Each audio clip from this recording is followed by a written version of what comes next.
What is going on, everybody? What is going on, the Catch fam? My name is John Dawson, and in today's video we are hopping into our starts and sits for the quarterback position for week 8 of the 2022 fantasy football season. If you guys do enjoy today's content or find it helpful, be sure to hit that like button on the way in, hit that subscribe button as well, of course, if you are new to the channel. It really does help us out when you guys hit that like and consider subscribing, and feel free to drop any comments, questions, concerns pertaining to the 2022 fantasy football season down below, and I'll get back to you as soon as I possibly can. Without further ado, let's hop into today's video. All right, Thursday night football, we've got the Ravens at the Buccaneers. Listen, I'm still starting Lamar Jackson. I know it's been a very stressful 4 weeks for Lamar Jackson owners, coming in at 15 points in week 4, 15.7 in week 5, 17.1 in week 6, and his worst fantasy performance of the season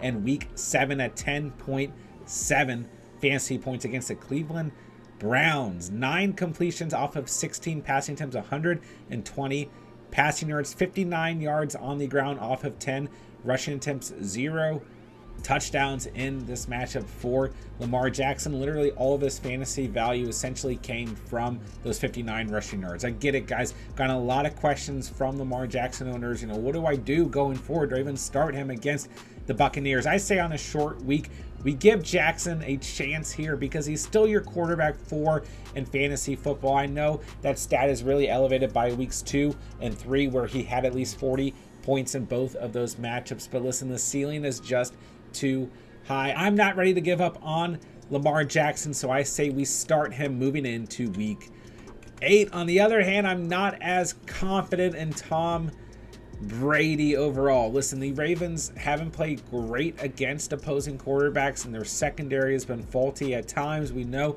that Mike Evans and Chris Godwin are very valuable receivers. Brady comes in as your quarterback 12 on the season, and overall, over the past couple weeks, he's been playing better in comparison to the beginning of the year. But in week 7 against Carolina, 11.7 fantasy points. In week 6, 13.7 fantasy points. So I think things have been even more stressful for Brady owners than Lamar Jackson owners. So Brady in week 7, 290 passing yards, and that was it. You know, no touchdowns in week 7 for Brady either. I get it, guys. Both Lamar Jackson and Brady owners are kind of panicking right now. This matchup on a short week doesn't look great. I say we sit Brady because his ceiling on the season is just 25 points in week 4 against Kansas City, where Lamar Jackson has a ceiling of about 40 points. I'm okay with starting Jackson, but if you have better options, I say you sit Brady. If you don't have better options, and cross your fingers. I don't doubt Brady can get it done, but the last 2 weeks, you know, it's not just Tom Brady. This offense and this entire unit has looked pretty bad overall, so I'm not purely confident moving into week 8 with Tom Brady. All right, Broncos at Jaguars, moving on to Sunday's action. It looks like Russell Wilson has a shot to suit up in week 8, according to everything I've read. It doesn't look like Brett Rypien's going to be starting. Rypien had 8.9 points in week 7 against the New York Jets. Either way, I'm not a fan of Russell Wilson or Rypien, either Broncos quarterbacks, going into this matchup against the Jaguars. Not because it's the Jaguars, but just because I purely, from a fantasy standpoint, really have lost all belief in the Broncos offense. So I don't really care if Wilson suits up or not. I am going to sit him. Listen, I do have some faith in Trevor Lawrence overall. He comes in as your quarterback 9 in fantasy football, 18.7 points in week 7 against the Giants, 310 yards through the air and 1 rushing touchdown. So listen, I'm not completely against Trevor Lawrence, but let's face it, this Broncos defensive unit is the heart and soul of whatever's left of the Broncos team, right? This Broncos defense is for real. So I still think in some circumstances you can stream Trevor Lawrence, but it's not going to be a great outing in my humble opinion. This Broncos defense against wide receivers and opposing quarterbacks has been very good on the season. So for me, Trevor Lawrence is a desperation stream where you're crossing your fingers outside of Superflex or double quarterback leagues. We're not considering Lawrence moving into week 8. All right, Dolphins at Lions. I say we start Tua. He had just 15.9 fantasy points in his return in week 7, 261 passing yards and a touchdown, 15 yards on the ground as well. Really, this game script, you know, it just turned out that the Dolphins really didn't need to throw the football that much, especially in the second half. But I think against this awful Lions defense, Tua will have a much better game. Maybe, you know, nothing crazy like that 40-point performance we saw in week 2, but overall a much better day through the air for Tua in my belief. But I do think, once again, the run game could be a heavy part of this offensive game plan, because this Lions run defense is essentially non-existent. Okay, Jared Goff has had 2 absolutely awful performances in a row. Week 5 against New England, he looked really bad in week 7, but before week 7 was looking great defensively at just 6.8 points. And then week 7 against the Dallas Cowboys defense, who's looked phenomenal all year long, except against the Philadelphia Eagles, he had just 3.5 fantasy points. So 2 really tough matchups, and Goff did not perform whatsoever. But I like him this week. The Dolphins are in the bottom of the league against opposing quarterbacks from a fantasy perspective. Listen, you know, this is a streaming option. You don't need to get crazy here, but if you're in a bad position and you need a starter this week and there's no one else out there, I do think we can stream Jared Goff moving into week 8. My Panthers at Falcons. This is an ugly game, I mean, overall, but especially from the quarterback position in terms of fantasy. We got to give PJ Walker some props. You know, he beat the Tampa Bay Buccaneers led by Tom Brady in week 7, had 15 fantasy points, did have 2 touchdowns, don't get me wrong, but just 177 passing yards and no yards on the ground. I mean, hey, like I said, we got to give Walker some kudos here, but I still think from a fantasy perspective, there's no real reason to consider Walker as we move in to week 8. Marcus Mariota, on the other hand, had just 12 fantasy points in week 7 after hitting his high on the season of 24.1 points in week 6. He comes in as your quarterback 11 on the season. Like, you could always roll the dice and stream Marcus Mariota if you're absolutely desperate, but you know, he's just very inconsistent. 12 points in week 7 against the Bengals, 124 passing yards, a touchdown through the air, and 31 yards on the ground. Where the week before, like I said, he had 24 fantasy points, 50 yards on the ground, a touchdown on the ground, and 2 touchdowns through the air. So overall, for majority of fantasy owners, I think you sit Marcus Mariota. But I will make a note, while I've got Walker and Mariota as sits, I could see this game getting kind of out of hand for both offenses and I guess the defenses as well, right? So if you're in a really bad position, I mean, you could always consider streaming Walker or Mariota, but I would say for about 95% of fantasy owners, especially those of you who are in a 1 quarterback league, we're not considering Walker or Mariota moving into week 8. All right, Cardinals at Vikings. I say we start Kyler Murray. He's still your quarterback 6 in fantasy. I know the last 3 weeks have been, you know, nothing great. The ceilings have been a lot lower. He had 17.1 fantasy points in week 7, 1 touchdown through the air, 204 passing yards, and 30 rushing yards. But this floor overall for Kyler Murray is still pretty safe outside of week 3 against the Rams, where he had 12.3 points. He's gotten you at least 15 points with a high of 26 points overall on the season. I mean, guys, it's just crazy this year. Like, quarterbacks 1 through 5, that tier is so, the point differential is so different from quarterback 6 through 12. Like, it's just crazy. So Kyler Murray is still a start on a weekly basis, but the ceilings just haven't been great. He gets Minnesota and Seattle in the next 2 weeks. I would expect that Kyler can get things turned around. If he doesn't, then maybe we can start to panic a little bit. But I still think for a majority of 1 quarterback leagues, Kyler Murray's a starter moving into week 8 and in the coming weeks as well. All right, Kirk Cousins was on bye week in week 7. He's your quarterback 13 in fantasy. You basically know what you're getting out of Kirk Cousins on a weekly basis, about 18 fantasy points, and if you're lucky, closer to 20, and if you're unlucky, closer to 13. So we know what we're going to get out of Kirk Cousins, and it's a pretty good matchup. I think this game script between the Cardinals and Vikings should favor both of the quarterbacks on, you know, their respective teams. So I think that Kirk Cousins is perfectly fine to start moving into week 8. All right, Bears at Cowboys. Listen, I think a majority of us are going to be sitting Justin Fields, but let's just take a moment. Let's give him his kudos. He's coming in as quarterback 16 in fantasy, which isn't that great, but overall the last 2 weeks he's played some pretty good football, even in the last 3 weeks, right? Week 5, 17 fantasy points against Minnesota. Week 6, 19.4 fantasy points against Washington, and then a very solid performance against a good New England Patriots defense on Monday Night Football in week 7, 179 passing yards, a touchdown. He did have an interception, but 82 yards on the ground and a rushing touchdown, his best performance of the season. It's unfortunate because I do think it's going to come to a standstill against this Cowboys defensive unit. They are no joke. So I think we kind of sit back and we observe Justin Fields. If you have the room on your bench and you want to stash him because maybe you're hurting at the quarterback position, it could be worth it. But ultimately, I still don't have a ton of faith in this Bears offense, although I'd really like to see them get it going. I really think Justin Fields is a unique talent. He just really needs more support around him. We'll see what happens, right? He gets Miami in week 9, Detroit in week 10, Atlanta in week 11, the Jets in week 12. There's some good matchups there. There's some tougher matchups there. But I think in week 8 against this Cowboys unit, we want to sit Justin Fields, but observe him and how he plays very closely against a good defense. I will say if he puts up a decent stat line against the Cowboys defense, Fields is going to start to be a streaming option moving into the second half of the season. All right, I say we start Dak Prescott. You know, I liked him last week against Detroit, and he really disappointed, right? I mean, I was a little bit hesitant coming back from injury. And on top of that, I was of the belief that the run game and the Cowboys defense would be the vocal point against the Detroit Lions in week 7, and that was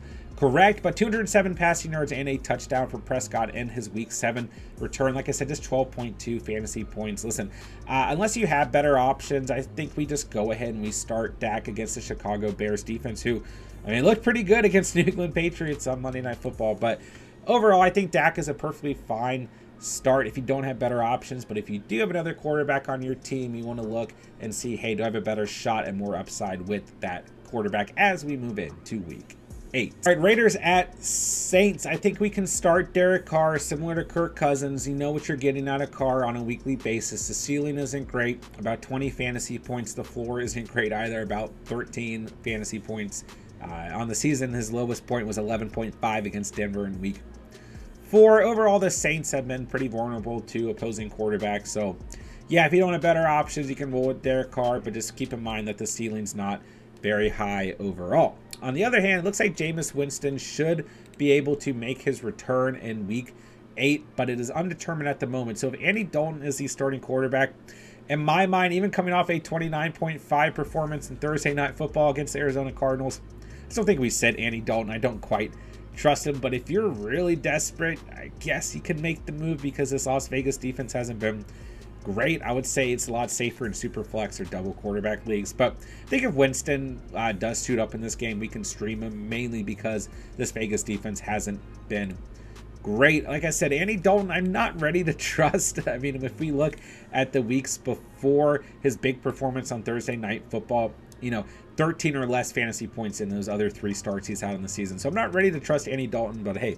give him some props for a very good game in week 7. So overall, starting Derek Carr if you don't have better options, and Jameis Winston could be a streaming option going into week 8. All right, Steelers at Eagles. Man, oh man, we are sitting Kenny Pickett. I would probably sit Kenny Pickett even in double quarterback and super flex leagues because, in my opinion, this Eagles defense is going to have a field day. I mean, hey, don't get me wrong, man. I think Kenny Pickett is doing some really good things with what he's being given, with the play calling and everything, right? There's definitely talent around Kenny Pickett as well, and he's making some strides as a young quarterback in the league. 257 passing yards in week 7, a touchdown, 20 rushing yards, and 3 interceptions. And that final interception that, you know, finished off the game, Pickett looked pretty good on that drive leading up to the interception. So yeah, I want to give Pickett some props as a rookie for the Pittsburgh Steelers and everything, but we're not starting him in week 8 against this Philadelphia Eagles. That is just, I mean, this defensive unit for the Eagles is absolutely humming, so I'm not starting Pickett. Like I said, probably even in super flex and double quarterback leagues. All right, Jalen Hurts is your QB5 in fantasy football. We are starting him on a weekly basis regardless of the matchup, and this matchup against Pittsburgh is pretty good overall. So Jalen Hurts was on bye week in week 7. Nothing to really go over here, and he's your quarterback 5. Philadelphia Eagles offense is one of the best in the league, if not the best in the league. There's no reason whatsoever to consider sitting Jalen Hurts as we move into week 8. All right, Patriots at Jets. Man, oh man, we got a quarterback controversy in New England. We needed one this season. Didn't really have anything outside of, you know, maybe Mitchell Trubisky and Kenny Pickett and I don't know, maybe the Colts now and Washington, but nothing as interesting as Mac Jones getting benched on Monday Night Football after throwing an interception, and Bailey Zappi coming in for relief of Mac Jones. Listen, Zappi started off really well, and then the second half of that game played absolutely awful. So I don't know who the starter's going to be in week 8,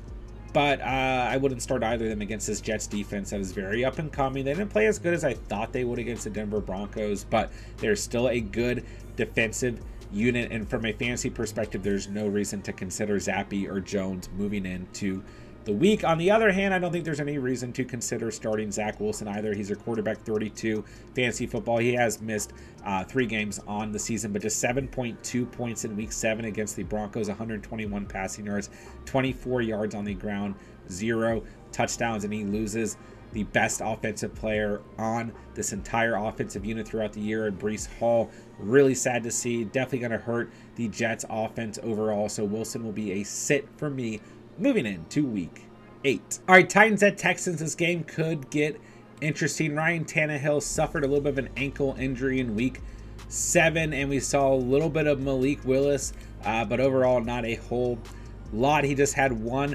completion off of 4 passes for 6 yards. He had no touchdowns, no interceptions. Not really a good sample size. Everything that I'm reading is saying that Tannehill is probably going to be good to go in this matchup, but I still don't love Ryan Tannehill as a fantasy option. Now, it could get interesting, right? Just if we see Malik Willis come out and play a little bit, it'd be fun. It'd be something interesting, especially in a matchup that doesn't hold a lot of upside outside of Derrick Henry and Dameon Pierce. So shout out to Malik Willis. Hopefully we get to see a play for a little bit, and if we don't, then I would probably still sit Ryan Tannehill as we move into the week, even against the Houston Texans, who actually haven't been giving up that many fantasy points to opposing quarterbacks overall. On the other hand, Davis Mills had his best fantasy performance of the season in week 7 against the Las Vegas Raiders, 302 passing yards, 2 touchdowns, and an interception, but I'm still not personally confident enough to start Davis Mills as we move into week 8. All right, Giants at Seahawks, man, I'm firing up Danny Dimes on all cylinders this week. He's their quarterback 10 in fantasy football. He's coming off of his best fantasy performance of the year in week 7 against the Jacksonville Jaguars. 28.7 fantasy points, 202 passing yards, a touchdown through the air, 107 yards on the ground, and a touchdown on the ground. We're firing up Danny Dimes. He's more than a stream. He's a start against a really bad Seahawks defense here in week 8, and I think a pretty solid start overall as well. I mean, he's just gaining confidence as the weeks are moving along, and this Giants team offensively and defensively is looking more and more like a contender for a playoff team, believe it or not. So while that division looks pretty tough, I still have a lot of faith in this Giants offense. Even if they start to lose some football games, man, they have some viable streaming options, but most importantly, they have a viable fantasy option at the quarterback position in Daniel Jones. Listen, he's going to have some bad weeks throughout the year, don't get me wrong, but with how volatile the quarterback situation has been in fantasy football outside of like your top 5 quarterbacks like we talked about earlier, Daniel Jones is going to be an option moving forward, especially based on matchup, and this is a really good matchup against the Seattle Seahawks. All right, Geno Smith has had a rough 2 weeks. He comes in as your quarterback 7 in fantasy football, though. But after a 14-point performance in week 7 and a 12.6 performance in week 6 in the last 2 weeks, he moves down from a start to a stream. For me, this Giants defense is playing pretty well overall, but I still consider Geno Smith a player we can stream moving into the week. 210 passing yards and 2 touchdowns, 1 interception in week 7 for Geno Smith. He's a perfectly fine stream who brings a good enough ceiling, not the greatest floor, here in week 8 against the Giants. Our Commanders at Colts, probably one of the most interesting games to think about from the quarterback position overall moving into week 8. Taylor Heineke got the start in week 7 while Carson Wentz is dealing with an injury. So 15.4 fantasy points for Heineke, 201 passing yards, 2 touchdowns, and an interception. Didn't play an awful game. I mean, the Commanders won the football game, a huge upset against the Green Bay Packers. Didn't play a great game. Not a lot to see here from a fantasy perspective, but we do want to continue to, monitor Taylor Heineke and how he plays overall moving forward. I'm just not confident enough. We need a much larger sample size outside of, super flex leagues before we could even consider Heineke moving into week 8. All right, so we've got Sam Ehlinger, who's going to be the starter for the Indianapolis Colts for the rest of the season. Matt Ryan is dealing with an injury in the shoulder, and outside of that, Matt Ryan has not been playing very consistent football, and the Colts are making a change here. Quarterback for the rest of the season is going to be Sam Ehlinger, coming into his second year in the league. I mean, according to what I've read, he's got some potential rushing upside, but you know, it is a decent matchup against the Commanders, but you know, we need to see an actual sample size here before we even come close to considering Ehlinger moving into the week. All right, Niners at Rams. I think we can continue to stream Jimmy Garoppolo on a weekly basis. He had a good enough week in week 7 at 17.3 fantasy points purely from a fantasy football perspective. I know there's some bad moments in this game for Jimmy Garoppolo, but he still had 303 passing yards, 2 touchdowns, and 1 interception. He brings a safe enough floor on a weekly basis. Hopefully he's going to get you around 17 to 18 fantasy points. So not a very high ceiling here whatsoever, but if you don't have better options, Jimmy Garoppolo continues to be a streaming option at this point in the season. And Matthew Stafford continues to be a sit for me. Listen, a ceiling at 20.8 points in week 2 against the Atlanta Falcons, but outside of that, in every other game of the season so far, Stafford has had 12 or less points with a low of 7.7 points, and that happened in week 4 against the San Francisco 49ers. So don't like this matchup whatsoever for Stafford. Don't like Stafford right now in general, unless you're a Cooper Kupp owner and he's giving Kupp the value that Kupp has, but like outside of that, there's nothing valuable at this point in the season from a fantasy football perspective when it comes to Matthew Stafford. He is a sit here in week 8. All right, Packers at Bills. I told you guys last week, I think that Rodgers has the potential to have the best performance of the season from a fantasy perspective against the Washington Commanders in week 7. And he did not do that. And I also told you guys, if he has another down week, I am panicking on Aaron Rodgers, and he is going to be a sit for me until further notice, and he gets a steep matchup against the Buffalo Bills. I don't know if you guys agree with me or not, but I think that this was easily the worst point of the season for the Green Bay Packers, and Aaron Rodgers suffering a loss to the Washington Commanders. I mean, this offense just looked absolutely lost. I mean, don't get me wrong, Rodgers threw 2 touchdowns, right? Like Aaron Jones was making plays, 194 passing yards for Rodgers, but from a fantasy perspective, like I just can't trust Aaron Rodgers right now, especially against the Buffalo Bills, and this offense looks just lost. I mean, and Rodgers looks completely frustrated with the coaching staff, with his receivers. It's just not a good situation. And Aaron Rodgers, for the first time on the season, becomes a sit for me as we approach week 8. On the other hand, Josh Allen is your quarterback 1 in fantasy football. He is playing phenomenal. He was on bye week in week 7, so nothing to really look at here. But there's no doubt about it. It doesn't matter if the 85 Bears and the 2000 Ravens make a super team and they sign Deion Sanders. We are still starting Josh Allen against whatever team it is on a weekly basis as we approach week 8. All right, Bengals at Browns. Man, Joe Burrow cracking the top 4 in fantasy football. He's your quarterback 3 at this point in the season after a 32.5 performance in week 6 and a 39.2 performance in week 7. I really encourage you guys to not lose faith in Burrow and Jamar Chase and just this offense as a whole. If they keep up this pace, there's no doubt in my mind that they will win this division and be a playoff contender again. But it's still early in the year, so I'm not going to get ahead of myself. But outside of that, from a pure fantasy standpoint, I've had faith in this team all year, and it's been really nice to see it come to life. They get a good matchup here against the Cleveland Browns in week 8. I do think there's a strong possibility that we see a lot of Joe Mixon in this game because the Browns have not played well